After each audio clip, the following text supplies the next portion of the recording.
One of the beautiful things about weight training is the wide variety of exercises that a lifter can choose from. In addition, there are countless exercise combinations and variations that a training program can be comprised of.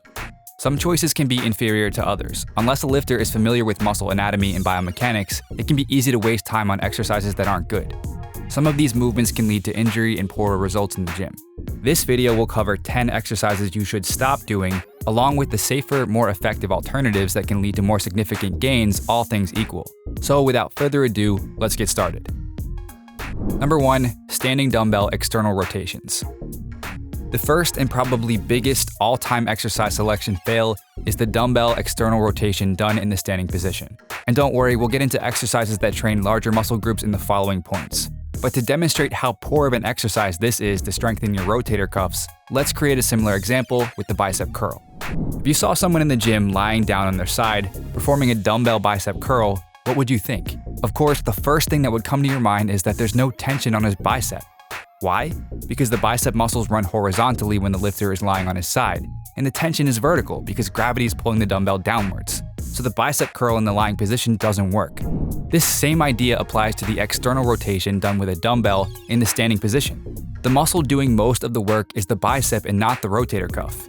The tension needs to be horizontal, similar to the line of pull to train the rotator cuff with an external rotation while standing. A much better alternative is to perform this movement with a cable machine or bands. Another option is to execute the external rotation with a dumbbell lying on your side. These setups will place the resistance in alignment with the externally rotating arm moving. Number 2. Front raises.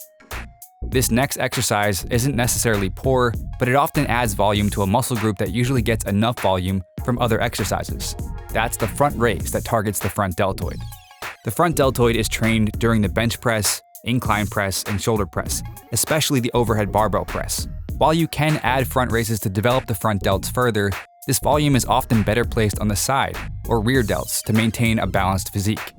So instead of an alternate for the front raise, we would suggest looking at your overall program and consider swapping it for a lateral raise or a reverse fly. It can support a more balanced physique and give your delts a more 3D look in the long run. Now that you understand some of the reasoning and logic behind our exercise alternatives and swaps, let's rapid fire through the other 8 movements to keep this video concise. Number 3. Dumbbell tricep kickbacks. Exercise 3 that you should stop doing and replace with a more effective alternative is dumbbell tricep kickbacks. The reason for this is the tension on the tricep is limited throughout the range of motion. There is little to no tension on the tricep when the dumbbell is at the bottom and high tension at the top of the movement. A much more effective alternative is to perform a tricep kickback with a cable machine and ensure sufficient tension at the bottom of the move. Why? Because the pull of the dumbbell is downward, while the pull of the cable is forward, which is in line with the hand extending backward. Number 4. Ab crunches. Exercise 4 is ab crunches. Again, and similar to the previous movements, this isn't necessarily a bad exercise, but rather there are other exercises that will give you more bang for your buck. Instead of lying on your back only bringing up your head and upper shoulders and only training your upper abs, try cable crunches. Cable crunches allow you to vary the load and go heavier or lighter, challenging your abdominal muscles. Other alternatives that do a far better job at training your abs are the ab wheel, V-ups, planks, plank variations, hanging leg raises, and decline sit-ups, which all further engage your lower abs, once again giving you more bang for your buck. Number 5. Side bends. Exercise number 5 is side bends. So you want a bulk waist or do you want a lean trim waist? You're asking for thicker, bulkier obliques if you're doing side bends with heavy plates or dumbbells. If you don't get leaner and add muscle to that area, your waist will inevitably get bulkier. Alternatives that can give you a stronger core without directly adding size to your obliques are twisting movements. These include wood chops on a cable machine or with a barbell and plates in a landmine machine. This twisting movement is also very functional and will help you in real life. For example, passing something heavy off to someone else or moving groceries from your shopping cart to your trunk. Number 6. Barbell jump squats. Exercise number 6 is jump squats, and to that we say, just no. No. If you've ever met someone with back or spine injuries who had difficulty walking without excruciating pain, you'd never consider placing a heavy bar on your upper traps and jumping up and down. This adds a ton of unnecessary force to your spine and lower back for very little return. It isn't safe and can lead to serious injury. What's the point?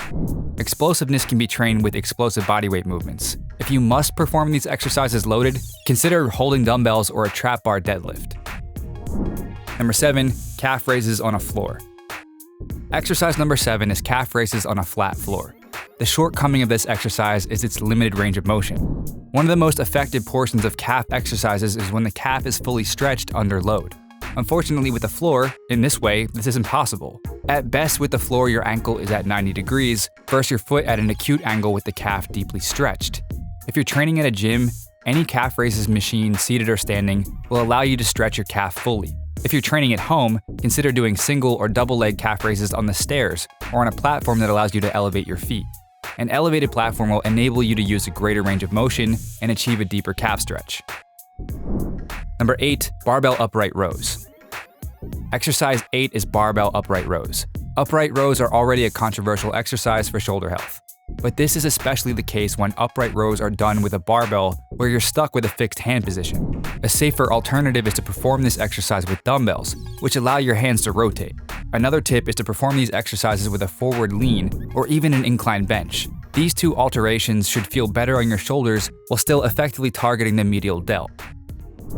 Number 9, bent over T-bar row in an upright position. Exercise number 9 is the T-bar row done with the barbell with a landmine setup. This exercise can be effective, but many people do it with poor form. They're usually too upright and make it a trap exercise, or they use too much leg drive and momentum. While this exercise is great if done well, a cheat-proof exercise would be a better alternative. We recommend performing chest-supported rows that prevent you from swinging or using excessive leg drive. It also maintains a consistent back angle throughout the row. This can be a standard T-bar row or a dumbbell row on an incline bench.